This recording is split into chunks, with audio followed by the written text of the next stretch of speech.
It's a dream without a purpose, and it's without meaning and point. It's a dream. And in the dream, the characters of the dream started to take on reality of existence. The senses land on the object, it generates some experience. Land on another object, generates a different experience. I'm not doing anything. I'm just a witness to all of this. Sankhya Yoga. You are free. That's the important piece. You are left free.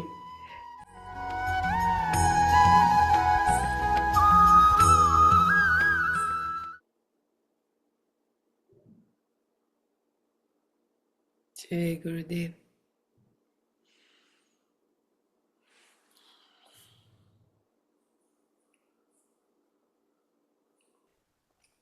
So chapter 1, we know, it's the dilemma that Arjun is going through, correct? Vishad Yoga. He doesn't want to do what he has to do as a warrior, as a prince, basically fight against his own people. Yes, that we are clear on. Then in chapter 2, Lord Krishna gives him the highest. You are not this body. They have never been born. You have never been born. Who you are? Sat, Chit, Ananda.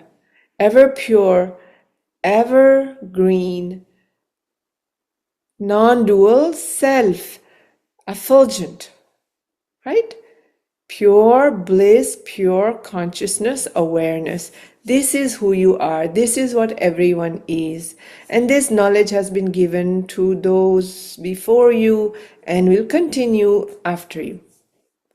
In addition, he gives him some verses about action. Some bits are there around Karma Yoga, but really he gets into Karma Yoga in chapter 3. And what are the more sort of the salient points of chapter 3, Karma Yoga? Number 1, he says, do your duty. Don't be attached. Oh, I should do this. I don't want to do this. Because Arjun is saying, I don't want to do this. Let me just apply the knowledge, be a renunciate, and go off into the mountains. Correct? That's where he's coming from. I don't need to do this. If you give me all this knowledge, oh, I am the Atman and this and that, and all this is temporary. None of this has existed. So then listen, Lord Krishna, it is not yet speaking to him as the Lord. He's saying, Krishna, then why do I need to be here? Let me go and renounce everything. I don't want any heaven, not here, not after. None of this matters to me. So Lord Krishna says, well, wait a minute. Wait. And he tells him, do your duty. Inaction is not possible. Inherent to life is action. Everything is moving towards action. Ergo the name Shakti. Right? Shakti means movement, mobility, action. And then not only do your duty, he says, Arjun, you have all the rights to perform action. You can decide, okay, which action to take. Do I want to take action and which kind? You have every right to act. In fact, it is inherent in life. But what you do not have a right to is the fruit, the result of the action. That belongs only to me, Paramatma. Right? You can't say anything about it. And we know this. We work hard sometimes and things don't go our way. Sometimes we do nothing and things go our way. Sometimes they happen in 1 or 2 seconds. Sometimes 10 years later, then we say, I've been working on this for 10 years. Finally, it's happening. We don't say, finally, I made it happen. Notice, when the length of time is very long to make something happen, somewhere our mind has given up doership, the fruit. Somewhere the mind says, Didi, you don't know. I've been trying to get this done for 10 years. Finally, it's happening. We don't really hear people say, finally, I did it. Yes or no? You see, knowledge is so inherent, we don't have to create it. We just don't observe ourselves enough or long enough perhaps or deep enough to really see where things are, how life is. So You have no right, Arjun, to the fruits. This is more or less what we know. And then he says in chapter 3, so how do you do your actions? Nishkam seva, or bow, or see that you're doing it for the Lord, or see that it's prasad. Everything that is being done is prasad. Correct? You remember all of this? This is where we left off. So I was just saying to Sushan Pramod, because in my little book, there's no titles to the chapters. It just says chapter 5, and it starts with Arjun Uvacha, and I remember the first 3-4 verses. Why is the Lord speaking once again about action? So in the video, Gurudev called it Karma Sannyas. Chapter 3 was Karma Yoga, and this one is Karma Sannyas. So naturally the question arose, why is this going on? What is Lord Krishna really doing? Why are we going through an entire chapter again? You see? So a couple of thoughts. Number one, Arjun is not yet set. It's just chapter 5. He's just heard the knowledge and he's still wanting to get out. That's one thing to remember. He sees an opportunity in a way, right? Bhagwan in chapter 3 said, act, and here it is, how you do it. And then in chapter 4, he gives knowledge. He goes back to knowledge of buddhi, how to transcend and how to live from a higher state. So then, buddhi, remember it was knowledge of buddhi, Sankhya Yoga in chapter 2, and it's a sort of a continuation. So Lord Krishna or Krishna, what about which one is better? You told me chapter 3, action, or this knowledge, which is better? That is actually the question. And Lord Krishna must have seen in the glint of his eyes, my little bro is still trying to escape. He's not yet said that you better do this, and that I'm telling him you better do this, and you can't get away from it. So then again, Lord Krishna starts to give answers. And then I also have another thought that might be going on. He may be speaking about, well, how does one who practices Sankhya Yoga, how does he act? Because now action is inherent to life.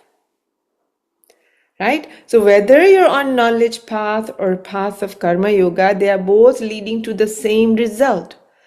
Both have to act.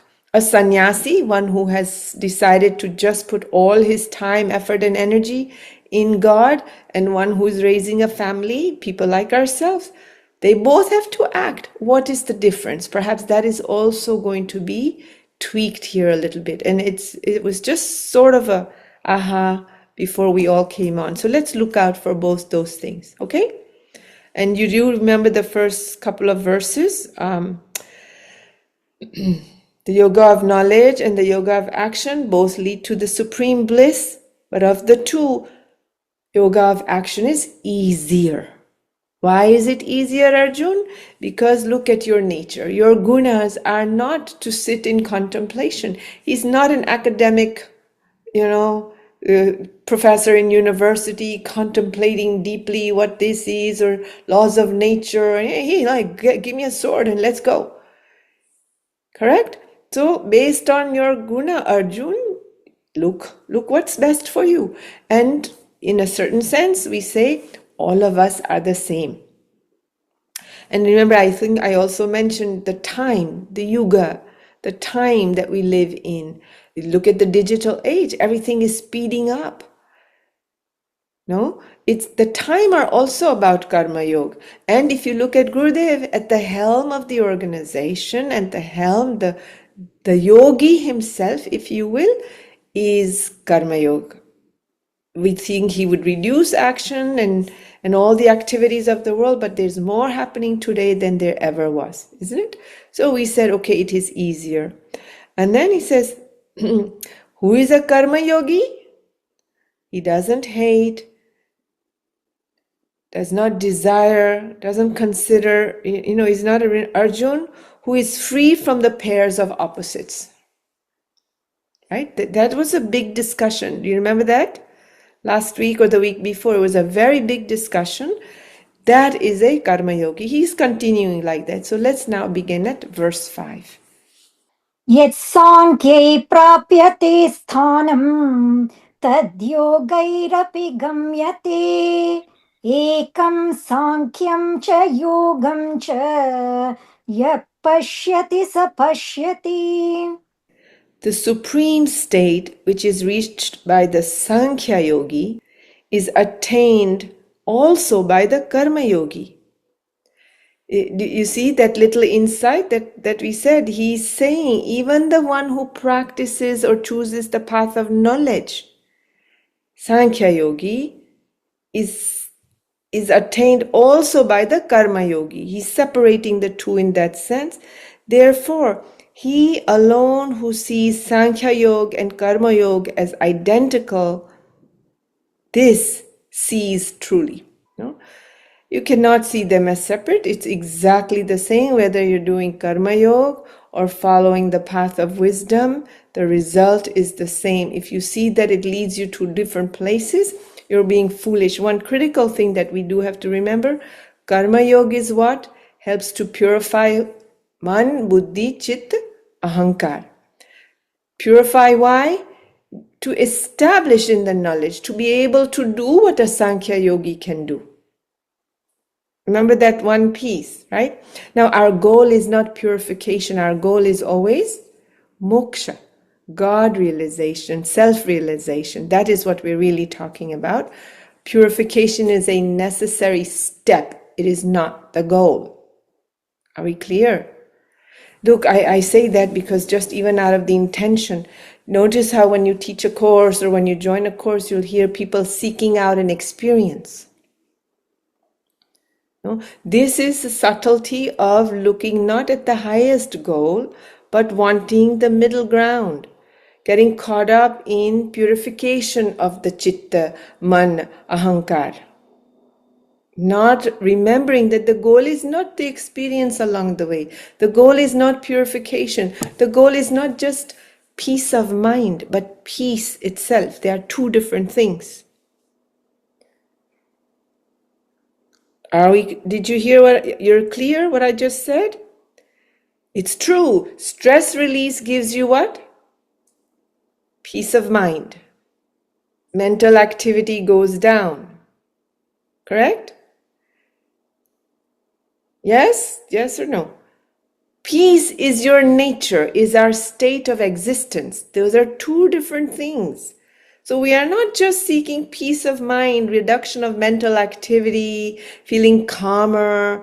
Those are beginning steps of joining on the spiritual path. But we are now discussing Moksha Shastra. Are we clear? Okay. Number 6. सन्न्यासस्तु महाबाहो दुःखमाप्तुमयोगतः योगयुक्तो मुनिर्ब्रह्म न चिरेणाधिगच्छति. Without Karma Yoga, however, Sankhya Yoga, i.e. renunciation of doership in relation to all activities of the mind, senses and body is difficult to accomplish. Whereas the Karma Yogi, who keeps his mind fixed on God, reaches Brahma in no time, Arjun.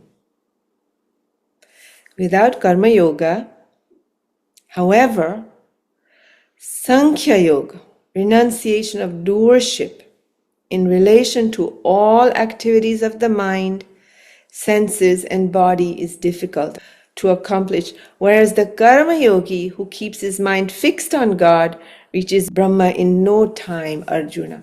Did you getting the difference? Sankhya, it is what, as we are saying, there is a distinction being made between one who chooses the path of knowledge and the one who chooses the path of action.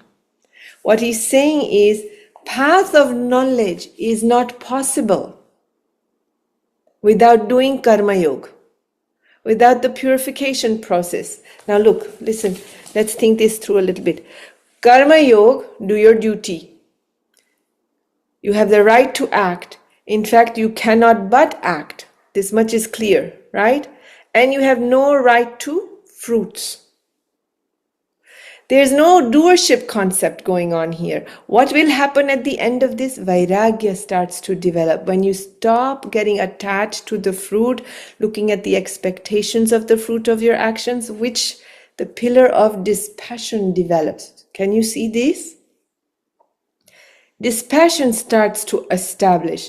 When dispassion comes in, then the rest of the pillars also come in, discernment and so on and so forth. But the one who's practicing knowledge, what is his mantra? It's not, I have no rights to fruit, let me keep acting, let me do my duty. That is not his mantra. His mantra is what? It's all God. Everything is God. The action is God, the fruit is God, there's no me, it's all God, it's all thy will, it's all you, and you. In Sankhya Yoga, you are, quote, practicing non-doership. But in Karma Yoga, you still have a certain sense that you act, but for who? For God. You remember that sutra about yagya, the offering is God, that whole thing that we talked about, that's a mindset of a Sankhya yogi. You don't look phased at all, because my whole system's going good, with some sort of joy, and you look a little, are you with me? Yes or no? Sankhya Yoga is knowing I am not the doer. I do not do, it's all you. Everything is you. Whereas in Karma Yoga, I don't have that yet. I am leading to dispassion, which then eventually takes me to discernment and the rest of the pillars. Oh, I am not the doer. Oh, it's all you. It all happened. 10 years later, you get tired of your actions. You will get tired of doing, acting. And we ourselves say, that's enough. How much more do we need to keep doing? Then we start using the words happening. Now we're entering non-doership. Do you see that? This is what he just said. Without Karma Yoga, however, Sankhya Yoga, renunciation of doership in relation to all activities of the mind, all activities of the senses, and all activities of the body is difficult to accomplish. Whereas Karma Yogi, who keeps his mind fixed on God, reaches Brahma in no time. The one who's fixed on everything is God, it's all God. He's not fixed on acting. Okay, I'll act for God and achieve world peace. I'll act for God and teach 1 million people. I'll act for Guruji and, transform the Iranian community and the Indian community, all that stuff that goes on. No, just Sankhya Yogi, it's all God. Learn the course or don't learn the course, it's all God, it's all you, it's all you, it's all you. It's amazing. No, it's not amazing. That's amazing. That's what he's saying. And you don't think about it. I didn't think about it in chapter 3 when we were speaking about Karma Yoga. Oh, I'm still stuck with doership there. Yes? I just feel like I just gave you chocolate and molten lava cake with some amazing golden milk, and you're like, okay, not so happy. That's pretty amazing. Okay, number 7.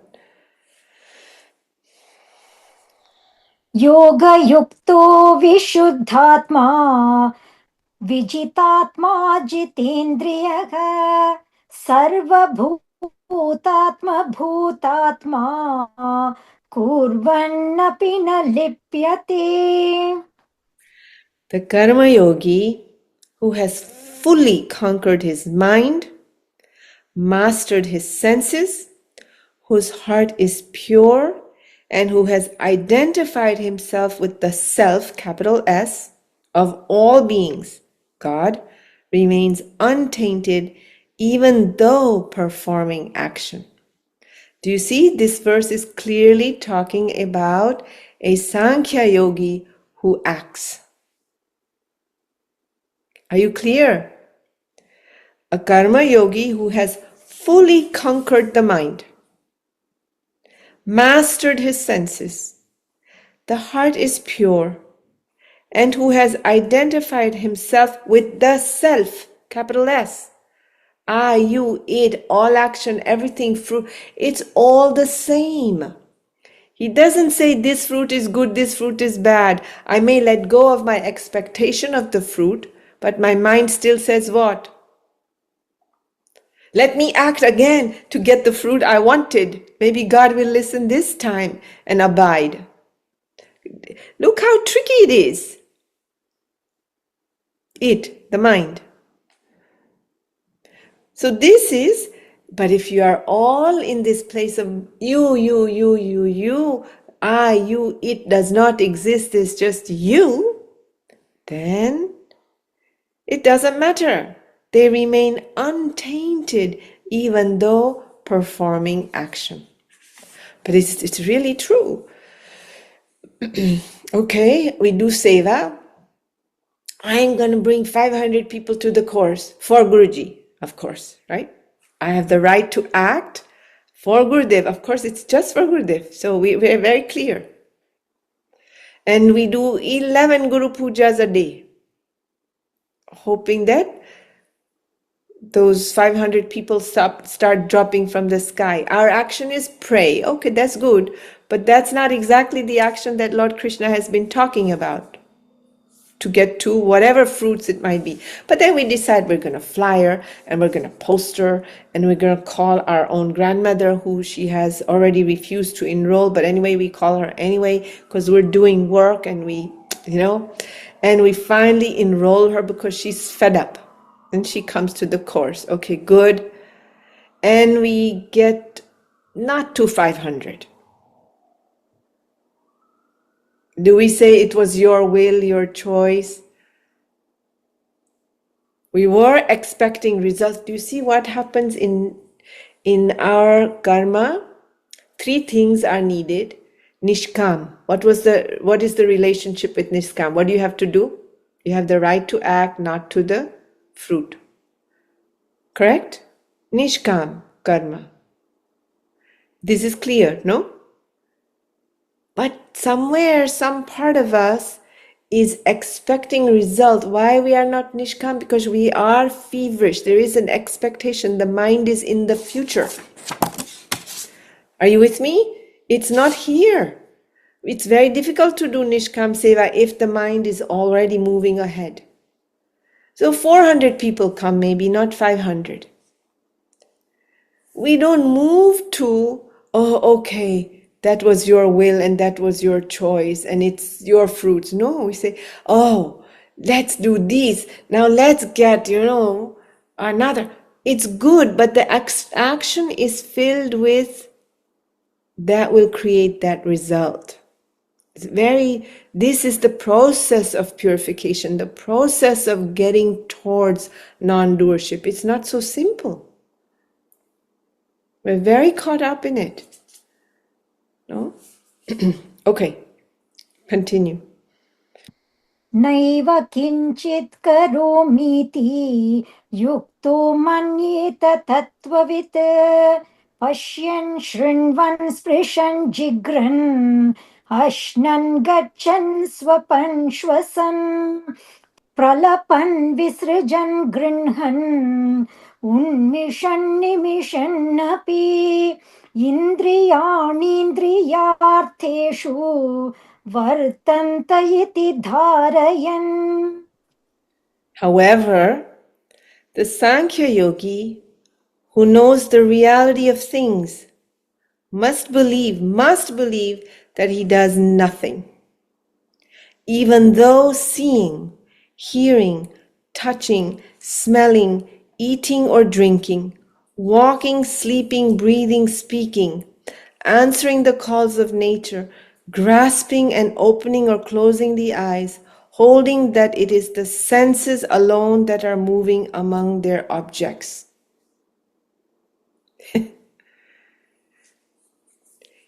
Sankhya Yogi, the one who is acting, who's doing all those things, you notice what it says? Everything is said other than, and who is bringing people to Art of Living courses is the only thing Lord Krishna forgot to say here. Otherwise, he listed everything. Yes? He does nothing. I don't do anything. His practice, his movement towards action, I don't do anything. I am not flyering. I am not the one postering. I'm not even doing the Guru Puja. Nimit, I am simply being moved just like everything else is moving by its nature. Look, it is the senses alone that are moving among their objects. The eyes are moving. I am not doing anything. The ears are listening. The mouth is tasting. I do nothing. All things are happening through the senses. I am not touched. Non-doership is there. Clear? 6:41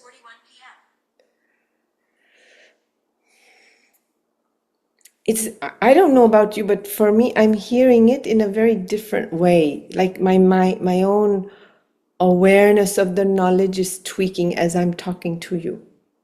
Do you find that? Are you finding there's a certain layer of, oh yeah, I get stuck there. Oh, I hadn't even caught on to that yet. Are you? Do you notice that? No? Very necessary. The Sankhya Yogi who knows the reality of things. What is the reality of things? Everything is happening by his will. None of us do anything. Lord Krishna doesn't do anything. Oh, I'm sure later on he will explain it's all just erupting in me. Do we actually dream or does the dream happen? It happens, correct? You lie down, you go to sleep. That's all that we do. And then the internal senses, Aintrik Indriya, the senses that are internal, they on their own do their thing and produce a whole world of flying elephants and you and all the people in it and all the things that happen. Isn't it? You, the one who lied down, are you the doer there in the dream? No. The creator is the same way. He's just resting on Sheshanak. There's awareness there. He's resting. And I don't know about you, like if somebody puts their hands on my feet with a little bit of oil, I feel very like, all the vata quiets down in my whole system. I like talk and I could tell, if you ask me questions, I spit things out like you're a little bit drunk kind of feeling. Things just flow out because there's no, anyway, it's hard to have a filter in there. You have noticed this nervous system. So imagine when it's like that, just spits out. There's a whole new world that happens. So Lord is just resting and Mata Lakshmi is pressing the feet. This is the image, the metaphor. And in that yoga nidra, in that state of awareness, there's this entire cosmic creation.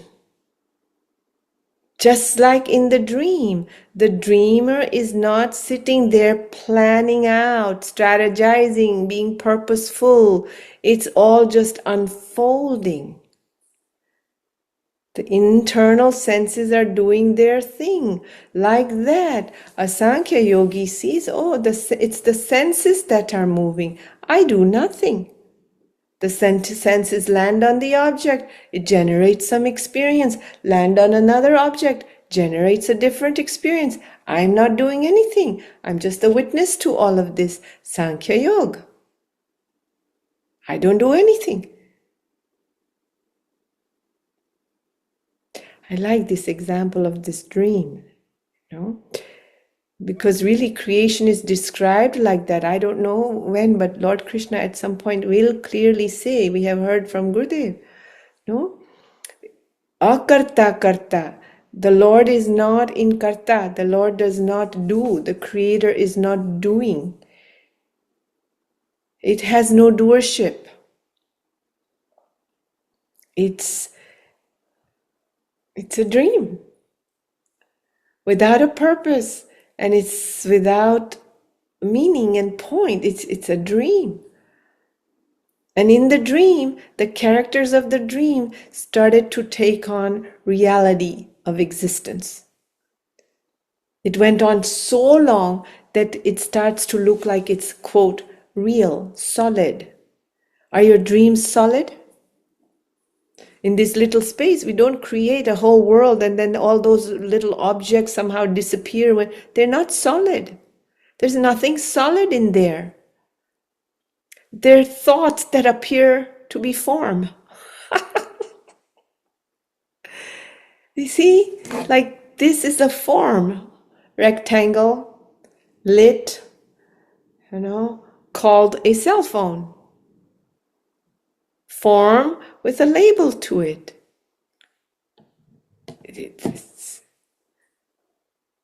Wow, this is amazing. Continue. ब्रह्मण्याधाय कर्माणि सङ्गं त्यक्त्वा करोति यः लिप्यतेन च पापेन पद्मपत्रविमाम्भसा. He who acts, offering all actions to God and shaking off attachment, remains untouched by sin as the lotus leaf by water. Sin here means what? Consequence, karma. Not sin in the way traditionally maybe it's understood in Christianity. He who acts, offering all actions to God. Now he's talking about just karma yoga, what we discussed in chapter 3. Offering what you do to God. Receiving all that comes to you as prasad. Remember that. This is your will. This is your wish. This is what, just like we spoke about, you offer prasad at the end of puja. You take whatever prasad is there. Though you don't feel like it, you still take a little with honor, not with fight, not with struggle, not like, oh man, I didn't want it. Why are they serving prasad? No. Oh yes, and you honor, you take a little bit. When your head, there's a certain sense of dignity that comes. I offer all of this without attachment. This is the thing. Why Lord Krishna says you have no rights to fruit? Look what happens. It takes our mind into feverishness. Doership increases. When we're focused on the result, number one, we are living in expectation. This is rag and dvesh. I want it. I'll get it. I hope so. I'm doing so hard work for it. And you have to be beyond rag and dvesh. Remember, that was verse 3 in this chapter. And in previous chapter 3 also he said that. Beyond craving and aversion. You cannot go beyond craving or aversion. This passion cannot develop if the mind is focused on the fruit. And when you focus on the fruit, when there is expectation, when there is this heat in the system of, I have to do this, I have to do this, I got to do this, then your action falls short. They're not clear, they're not powerful, your intention isn't behind it, even the divine's intention isn't fully behind it because the heat is burning up some of that. Do you see? Do you understand what I'm saying to you? Just practically speaking, if you didn't even talk about it from the point of view of dispassion or moksha, as parents, one of the things you must tell your kids, I'm sure, is, no, look, you just do your best. Study. You've been studying. Haven't you been studying? Yes. Do you feel you did? Yeah. Okay, then don't worry about it. Don't we say that? Innately, naturally, we practice what he's, quote, preaching, end quote. what Lord Krishna is saying. Innately, even when it's not, doesn't have to be children, maybe someone you love dearly, friend, sister, spouse. No, but look, you gave your best. You did all that you could. Now you have to just let it be. Don't worry. Perhaps it's not meant to be. Then we're very wise. No? Then we're centered. Then we're beyond the pairs of opposites. Isn't it? Very naturally say, okay, you did the best you could. Don't worry about it. Let's see what else can we do. Very calmly, very centered. No? It's his will. Let me see. Let's see. This is the important piece here, to see that practically speaking, if you're not interested in spirituality, you're not interested in moksha, and you're just wanting to succeed in life with peace, it's an amazing thing to know. Don't focus on the result. And it goes completely contrary to what we learned. Keep your eye on the goal. Know how we have that? There's a thing. Keep your eye on the goal. Well, keep your eye on the goal must mean the journey. I don't think they mean, yes, keep your eye on 500, and keep counting numbers. Where did I get? No. I want to get to 500, and the goal is I want to get there on May 10th. So that's it. Every day, keep focusing on May 10th. What else could I do? What other thing is there? Let me see. What else can I do? That's a very different ball game in life, let alone in spirituality. No? Go ahead. कायेन मनसा बुद्ध्या केवलैरिन्द्रियैरपि योगिनः कर्म कुर्वन्ति सङ्गं त्यक्त्वात्मशुद्धये. The karma yogis perform action only with their senses, mind, intellect, and body, as well as without the feeling of mind in respect of them, and shaking off attachment simply for the sake of self-purification. He's repeating what we know from chapter 3. They perform action with their senses, with their mind, with their intellect, with their body, and with the feeling of mind in respect to them, shaking off attachment. It's exactly the same verse, what we've been discussing, what was discussed in chapter, simply for self-purification. Right? Continue. युक्तः कर्मफलं त्यक्त्वा शान्तिमाप्नोति नैष्टिकीम् अयुक्तकामकारेण फले सक्तो निबध्यते. Offering the fruit of action to God, the karma yogi attains everlasting peace in the form of God realization. Whereas he who works with a selfish motive, being attached to the fruit of action through desire, gets tied down. We're back to doership. Look, so you do your action, you do your duty, you're not attached to the fruit, you give, quote, your best, your 100%, and then the results come. At the end, if you say, my actions did it, you've come back down to the ground again. Do you see that? Now the fruits, you must also offer them back. It is your will, it is your choice, and then take it as prasad. Do you follow? The karma yogi, we know, we are very clear. I'm just doing my job. I'm just doing my duty. I'm doing what I have to do. I'm giving my best, giving my 100%. Whatever happens will be God's will. That's one step. Now, whatever happens does happen.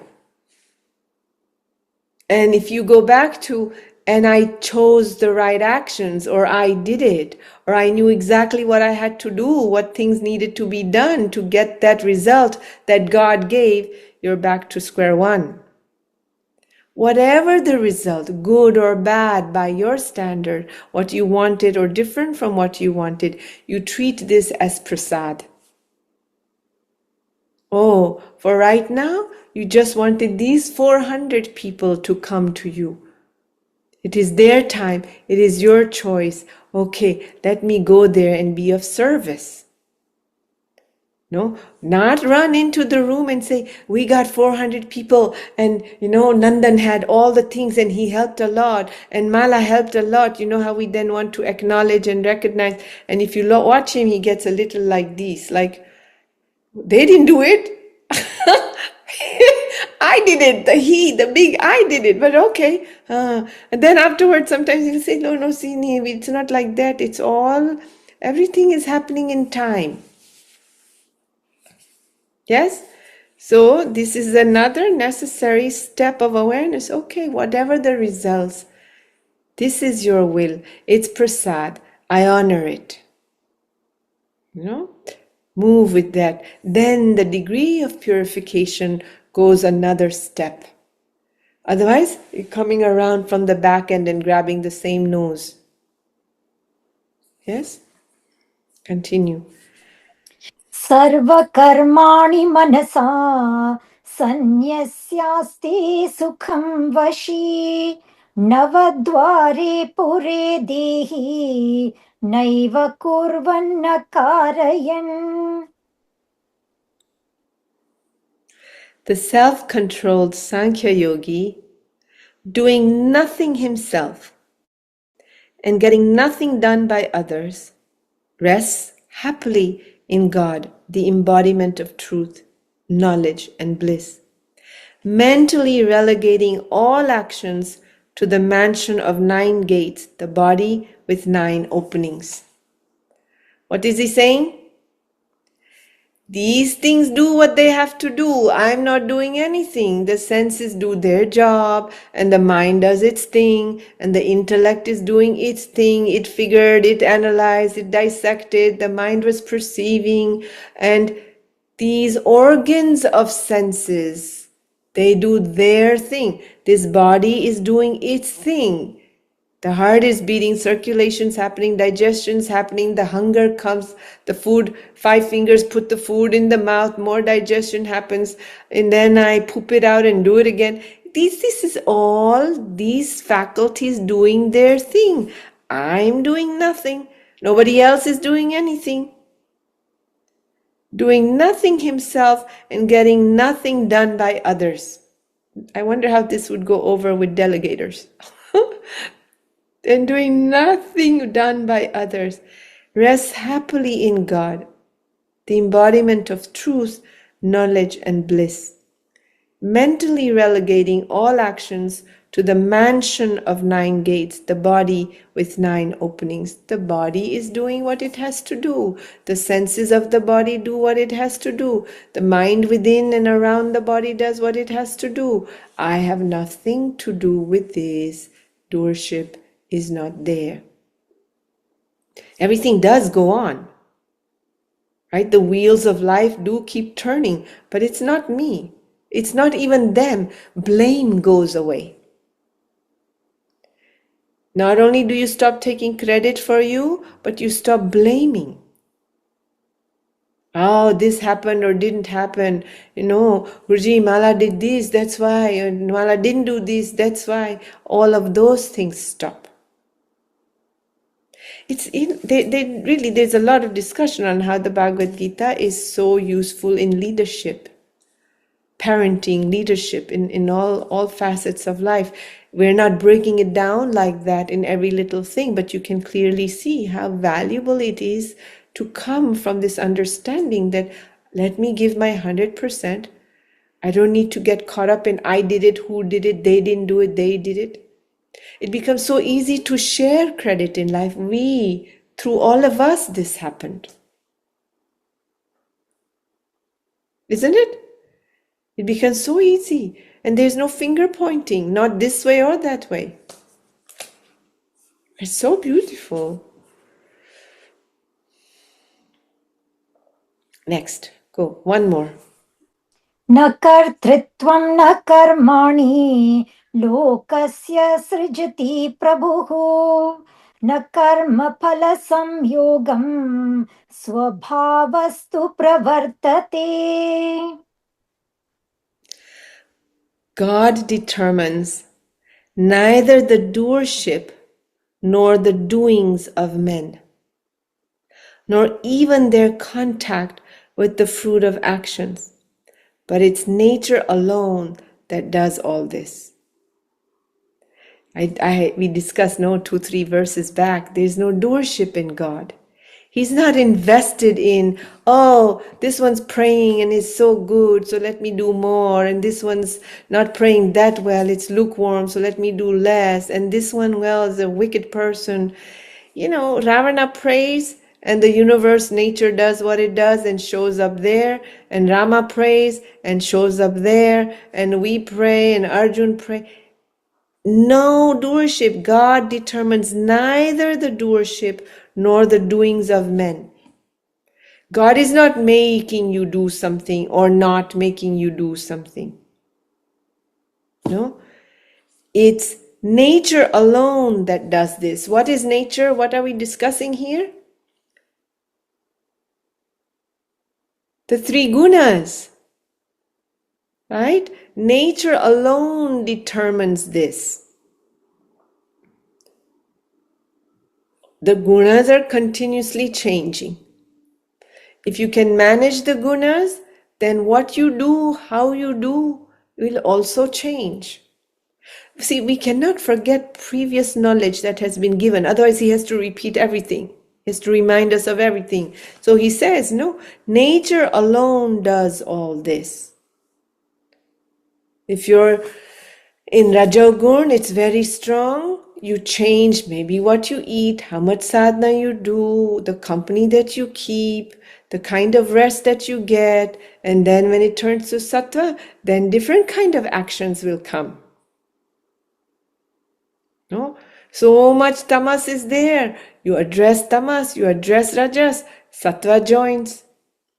Remember, though he is beyond the three gunas. So God doesn't have anything to do with God made me do this or didn't have me do this or someone did it or didn't do it. No, it's nature.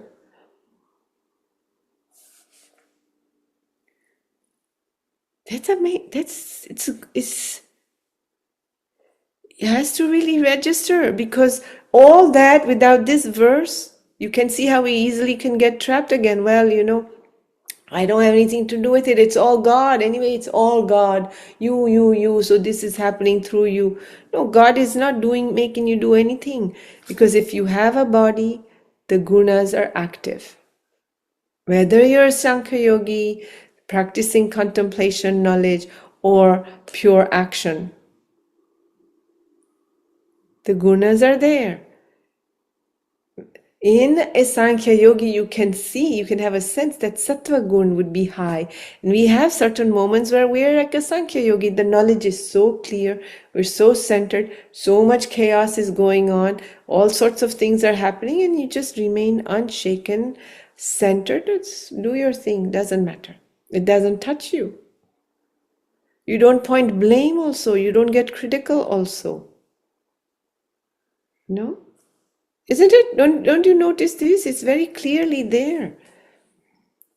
He neither determines doership nor the doings of men, not even their contact with the fruit of actions. I guess that's what was meant to be. God wanted me to have it like these. He only wanted 400 people. No, it has nothing to do with any of those things. It's the nature alone that does all this. You are free. That's the important piece. You are left free, fresh and new and vibrant again, not bogged down, as if you had 8 hours of beautiful sleep. So you get up in the morning and say, it's okay, let's go for it. Let's play in this game. The gunas are doing what they have to do, puppeteering. Let's go and play. Lightness comes, ease comes, Freedom comes in that. Joyfulness comes in that. And whenever the mind is happy, prasanna chitta, happy is not the word, joy. Whenever that is there, we are abiding in the transcended being. Joy is the nature of self. No, just you wake up, you just feel good, lively, happy. No reason required.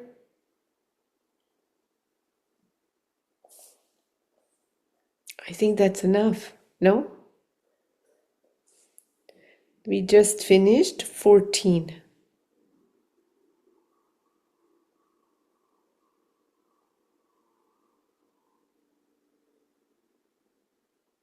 So beautiful. I was cheating and reading the next one.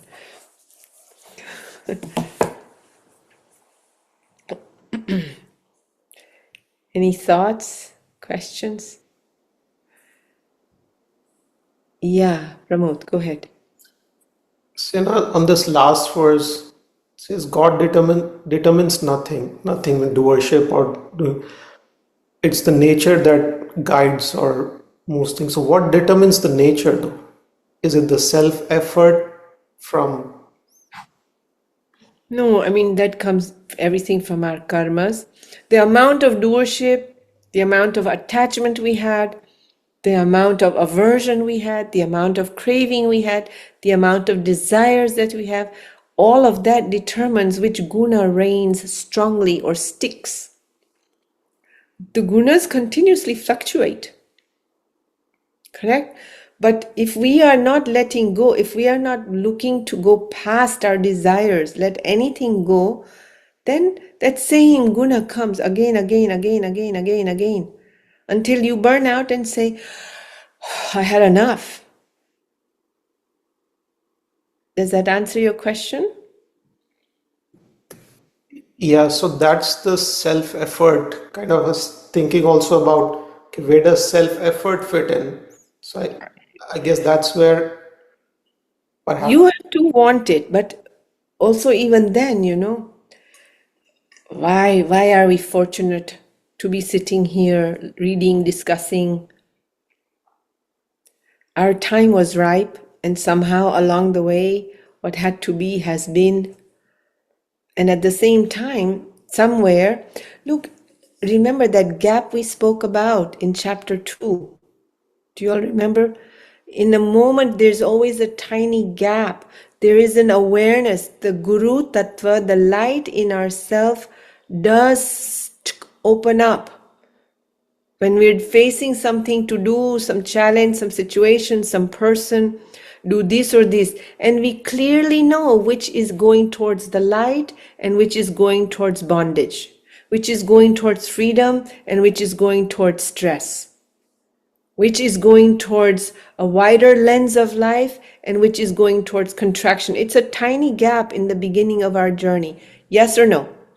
Even those who are not meditating, those who do not, Guru is a tattva, it is a principle, that which brings light into ignorance. We use the word darkness, I'm now using the word ignorance. Knowledge, wisdom, awareness, aha, intuition, clarity, knowing, dharma, knowing what is correct. This can all be expression of the tattva called Guru. Can we understand this much? Yes? And even when we were the most ignorant, on a worldly level at least, we knew it's not right to take my little brother's food. We know that. But then we do it anyway. Okay. It's not right for me to lock my little brother in the room. But we do it anyway because we want to watch what we want to watch and we lock the other one in the room so we get to watch the TV. Every time there's a little bleep of knowing something higher than selfish interest, that is the Guru's presence. Do you see? So there's always a little gap. What happens as we become more and more Purified, meaning we as in the mind, the intellect, the memory, as we do the sadhana, as we do the practices, as we do seva, whichever level of Nishtkam seva, we're all doing it. Somehow or another, we're all in seva, no matter what. As we do that, the light gets a little brighter. It's not that you learn something new, or you do something new, or you get something new. That is not the case. The crack got wider. The gap is what I was calling it, became from this tiny one between to this, it got wider. And then the truth, the grace of the Guru, knowing, does pour through. And we again have a gap, and that gap is a little bigger. I don't know. They never do. Why should I be the only one practicing the knowledge? I'm just going to stick it to them. Okay, good luck. Yes. So that is the self-effort. Or having this prayer, keep me on the track. I don't know. I never choose the right thing. Keep me aligned with you. That's all that matters. And if you don't look at it from moksha, if you don't look at it from spirituality, looking at it from the point of view of, let me have a good night's sleep. Let my family, let everybody be at peace. Keep me aligned. As a leader, as a parent, you can't be asking for more than that. And of course, greed is there. It's part of the gunas. It's part of the nature. You sit in tamo gun a lot, you do nothing. And then you have tamo gun strong, but you somehow manage to do things also. Oh, see what comes out of that. It's predictable.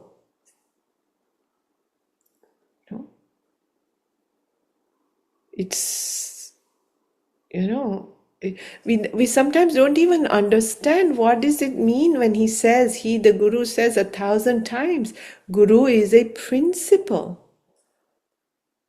No? You and I, we are the same. All knowingness, all love, compassion is what everything is made up of, except we are in ignorance. The light is not there. What is the ignorance? I am this body. I am limited from head to toe. I am localized where the body is. I am what I consider mine and other. These are the ignorance. This is where the light has to penetrate. Means you have to learn the reality. You are not this body only. But that's a later lesson. Self-realization is different from God realization in that step. No? Isn't it? Nandan, your hand is up.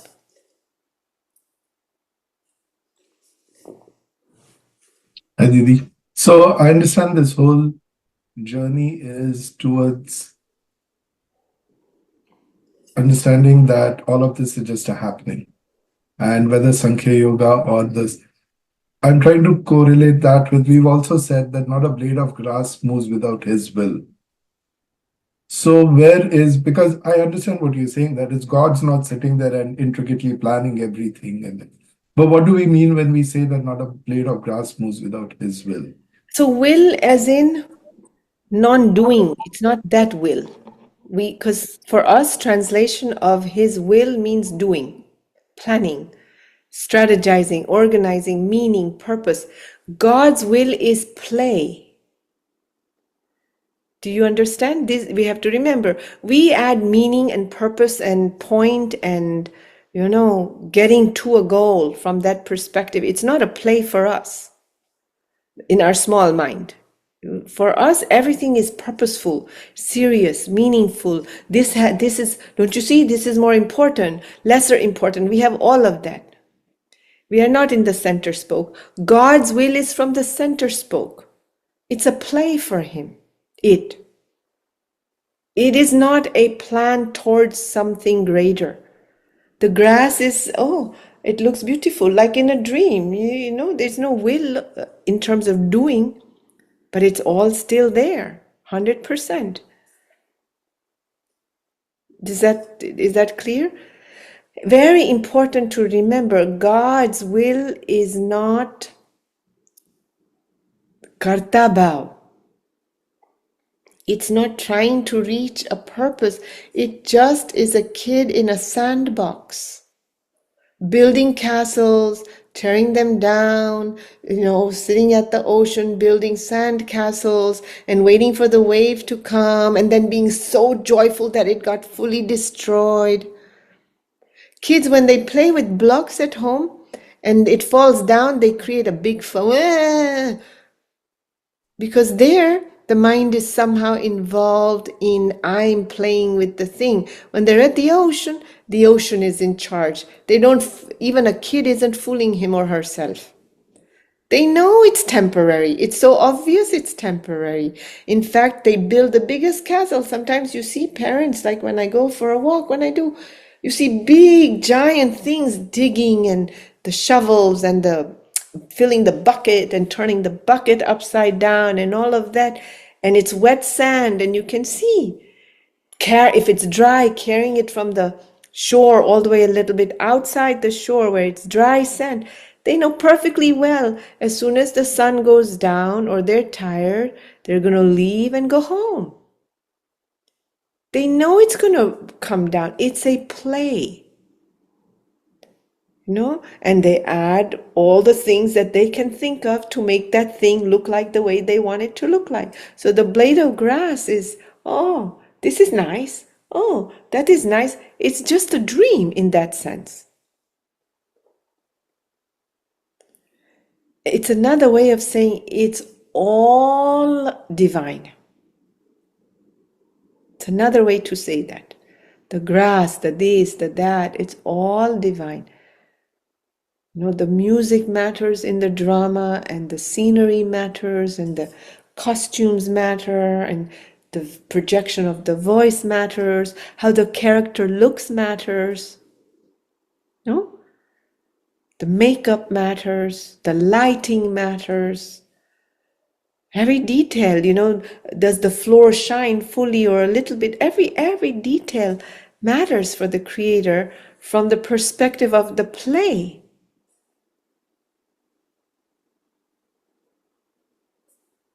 So lovely. Amazing. Vishal. Nandan, is there a follow-up to that? Are we good? Okay. Vishal. Yeah, Didi. So I understand. In the earlier part of the video, you said karma yoga, which is there's still I am acting, so the action is there, although there is a detachment with the result, and then from there we move towards um, Sankhya yogi, which is I'm not even the one doing it. It's just all happening. Correct. So basically, what you're saying is the transition. The first step is obviously to have to function as a karma yogi, but then Sankhya yogi, which is I don't even exist. But Sorry, finish your question or thought. yeah, I don't know if it was a yeah. thought. So those are two stages, and you said one is the next karma yogi is the first step, and then the next thing is the Sankhya yogi. But my question is, while being in Sankhya yogi, if there are times where we have to do things, right? For example, catch a flight or whatever, something that has a deadline, and so the karta bhav, like the action that I gotta act, obviously comes in. It can be for a brief period or whatever. So how do you explain that? But Because but but the unless chitta. But see, what did I say? Anytime we enter the conversation of Karma Yoga, whether through the path of knowledge or Karma Yoga in the way it's described in chapter 3, what is it? Purification. Man, Buddhi, Ahankar, Chitta. They need to be purified. So till the degree they're purified, you're going to go back and forth. right. It's a natural process that's going to happen. See, if I were to talk like I'm talking to you, just from a business perspective, imagine you decide, I don't know, maybe you're, creating some new technology or you're starting a new business or whatever it is that you're doing in business, but something new. and you decide, all right, my plan is to create this and get out in 5 years and this and that and the other thing. Okay, fine. Now, those years, if you didn't get into what if it doesn't happen?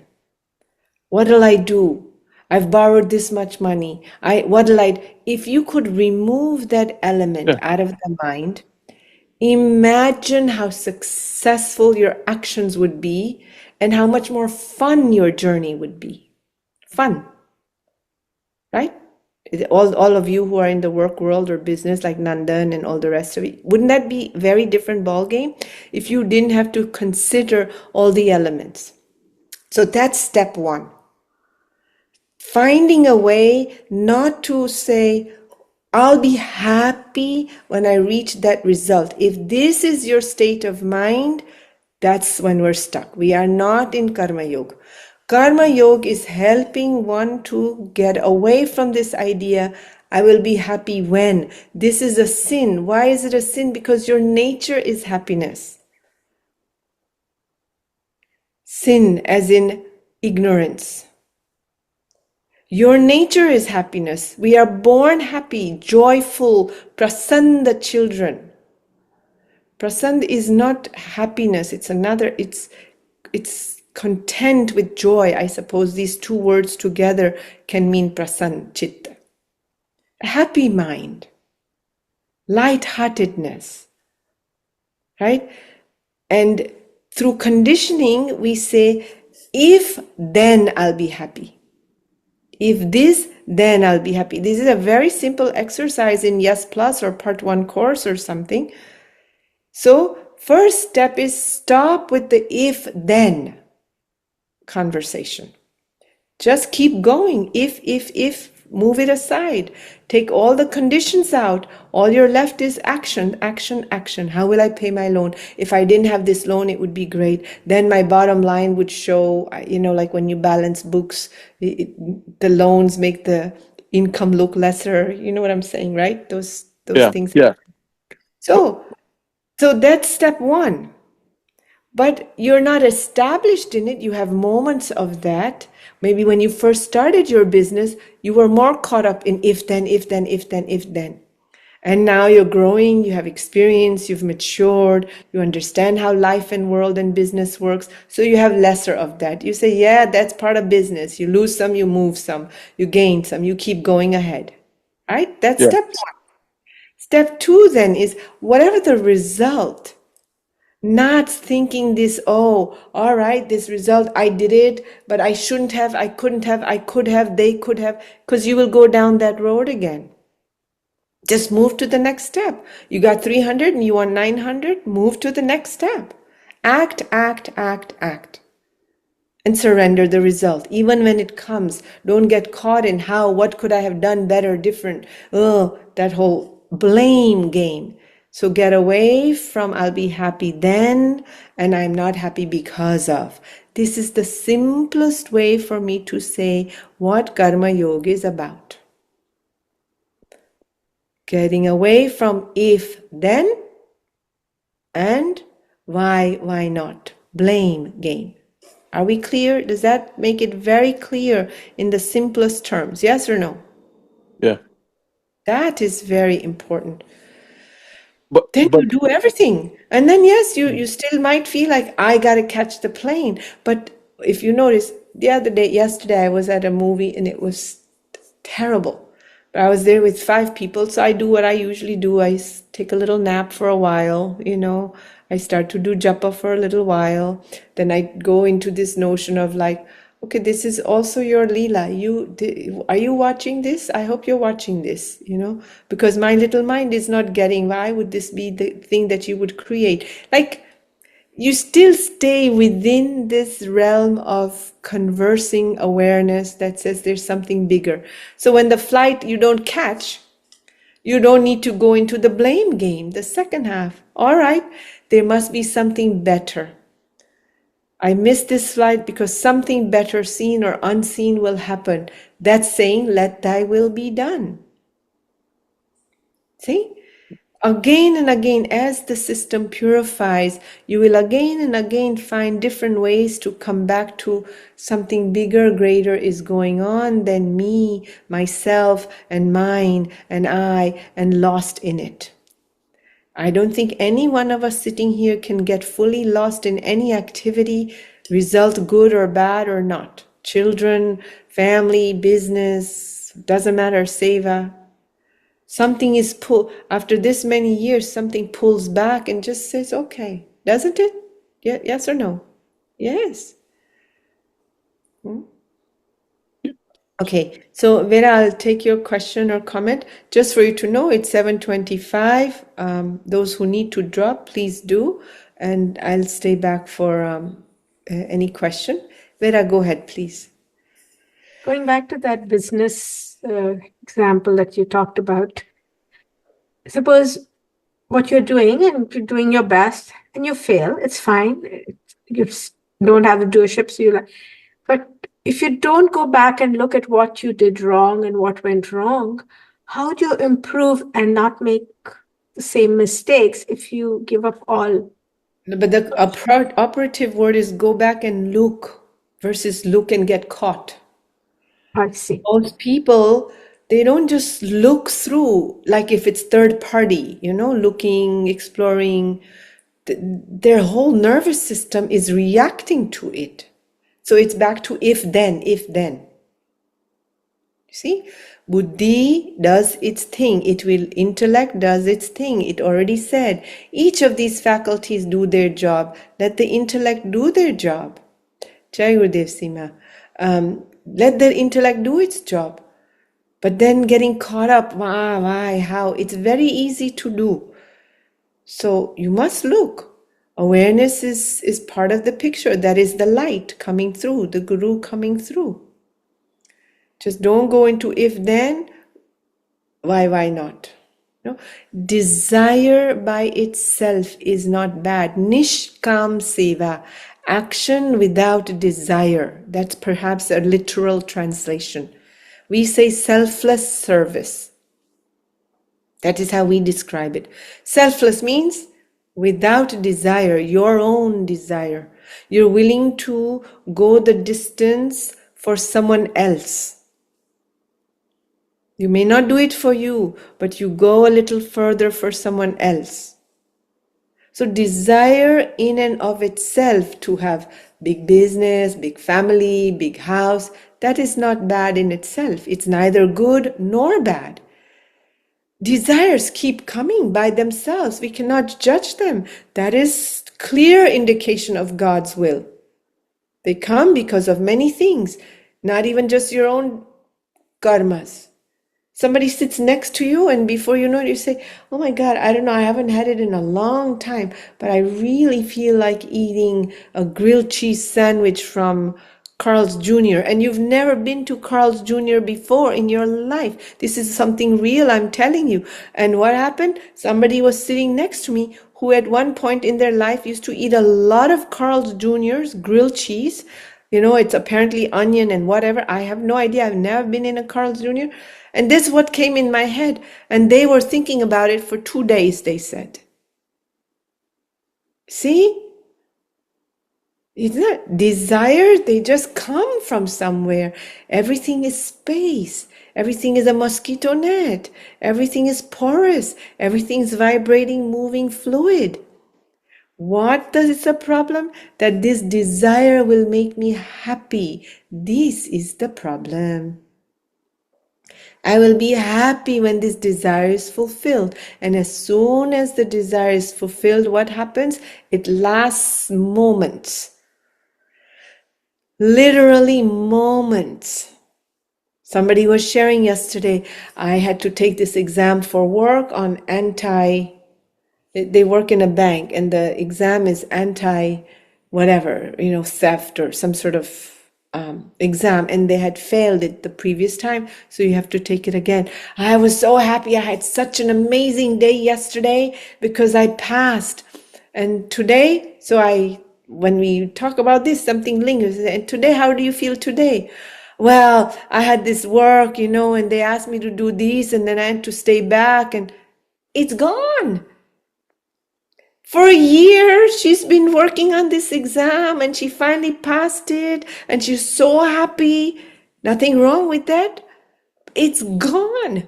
Now we need the next thing to feel that vibrancy again. And it will last like that. It was a year of studying. She said it was a 400-page book that she had to study. Antitrust something, and I was just looking to see, right? Because the mind wants to, oh yeah, okay, let's go test that out. So, and today, how do you feel today? There it was. Do you see? And if it's not fulfilled, what happens? Well, that's obvious. Frustration, impatience, all of those things. Remember in chapter 2, it was very clear, Kam, see, there's desire and then kama vasana, the desire of passion and lust, right? So sometimes they're interchanged, I suppose, when we talk, but we're just discussing desire, whether it's desire kama vasana or any other desire. But if you remember, he's speaking about how desires become the ruin of man. Because there's desire. How does a desire get formed? Any desire. Remember, this is chapter 2. The senses repeatedly fall on an object. We do sansaric meditation. We meditate on the world a lot. I don't mean with eyes closed. Are you with me? Chintan. Chintan means thinking, planning, organizing, strategizing about one object of the sense. You're walking by and you see something and then you start to have chintan, not immediately grab it. You don't immediately grab it. You have chintan, you process on it. I suppose process is a good word for chintan, but it includes all the things: planning, organizing, strategizing, thinking about that object, rethinking that object, again thinking about, oh, it would be so nice if I had it here. I could put it over here. Oh, and then, Philip, do you think that photo would look nice over here? I could do it like this. Oh, Pramod, can I show you a video? Chintan, repetitive processing, contemplating of an object through one of the senses. This creates what? A relationship, a desire. I want it. I like it. What does that create? A craving. Heat starts to develop around it. What does then that do? Doership comes in. So then I do what I have to try to get it. And it doesn't get the way you want it, or it doesn't last. What happens? Krodha comes. What happens from Krodh? I think he says, memory gets diluted. We can't think clearly. What is it deluded from? If you remember, I was very specific. Deluded that you are bigger than the result, bigger than your desire. Ignorance comes in. Then what happens? Buddhi ka nasht hota hai. Buddhi does not function clearly. The reason is lost. Yes? We don't think clearly. We don't, okay, it doesn't matter. Who did you want that picture there for anyway? Oh, what is the point of that? All of that gets lost. And when that happens, ruin. The mind goes, life goes, you go into, this is the downward cycle. I don't remember what verse, I don't have that clarity, but I know we spoke about this in a very clear way. Repetitive focus, chintan of an object, one of the senses, becomes a desire. Krodh. Krodh means anger. I don't, if I said krodha means anger. Isn't that amazing? That is, imagine if you, when children obsess on then if you do, obsessive, I have to, I have to, I have to, I have to, without it, I can't, I can't, I can't. We know people like these.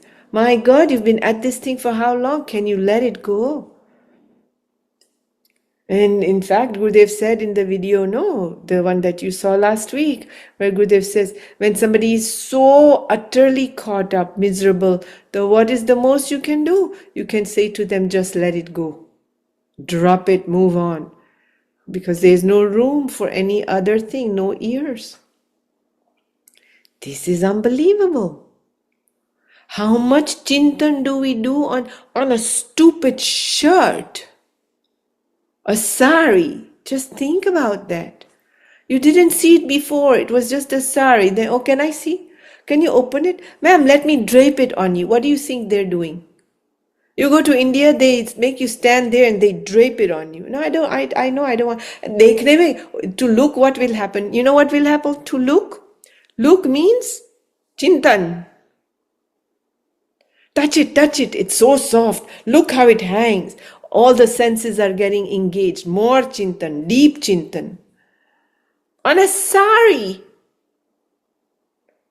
I'm not saying do it or don't do it. I'm saying you do it, but your mind should be talking to you inside, going, Kahan fasi hai tu?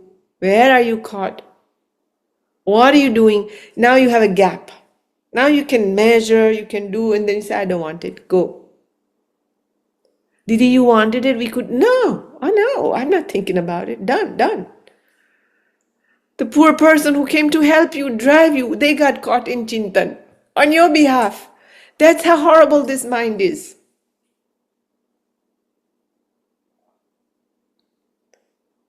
It all begins with just that simple act of just that. That's why I was saying, we talked about how social media, the algorithm is chintan.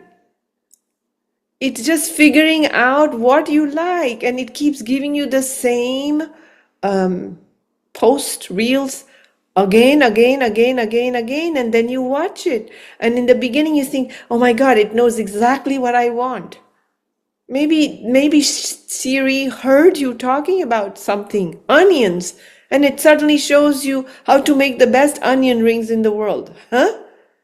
Oh, no, it's chintan. Desire, craving. No, heat comes in.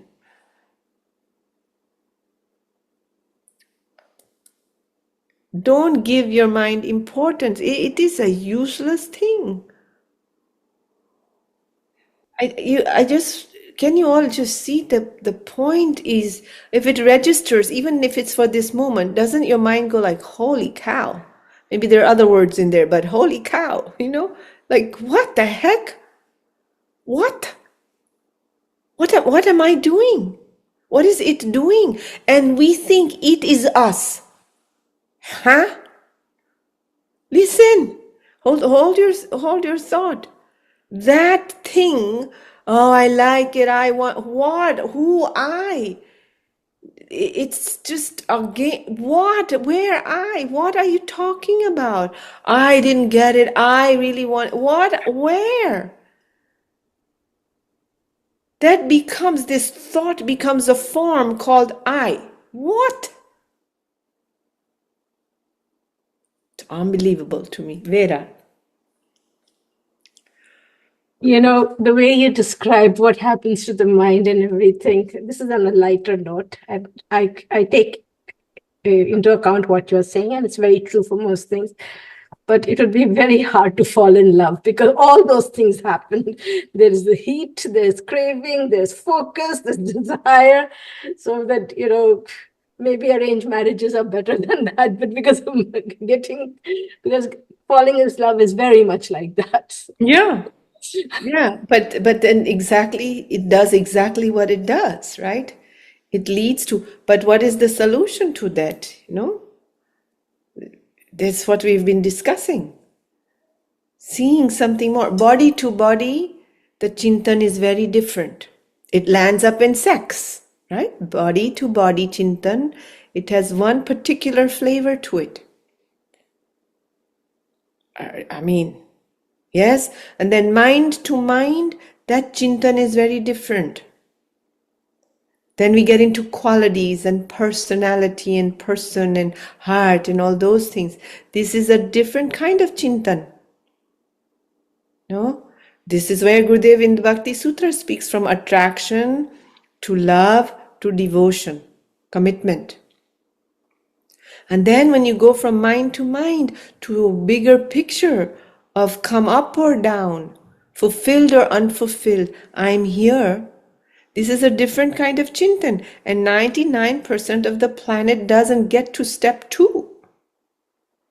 Because the object chintan is very powerful. It has become more and more and more powerful. I'm not for or against any of these things. Everything has its place and its purpose and its value.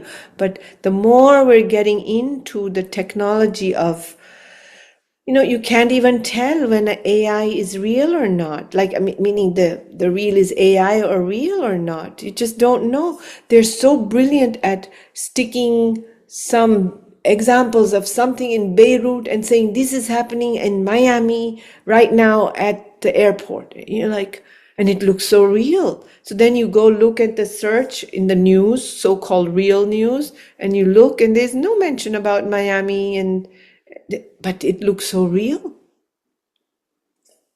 See?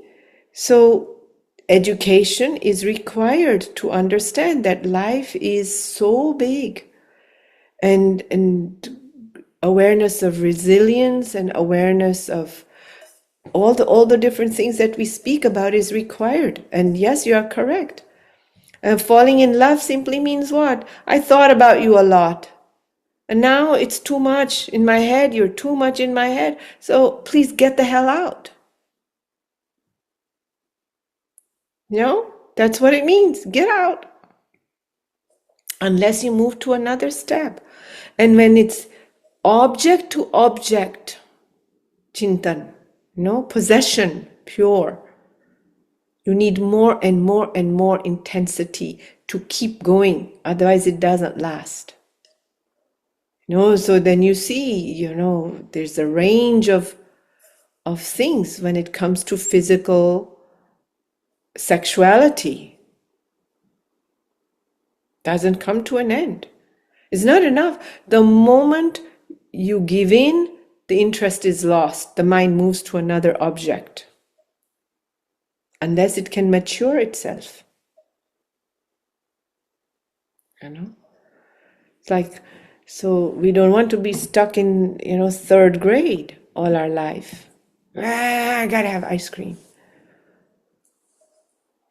Anyway, it's quite late. Okay, good. Jai Gurudev, rest well. Enjoy your dinner if you haven't had it. See you Tuesday. Jai Gurudev. Jai Gurudev.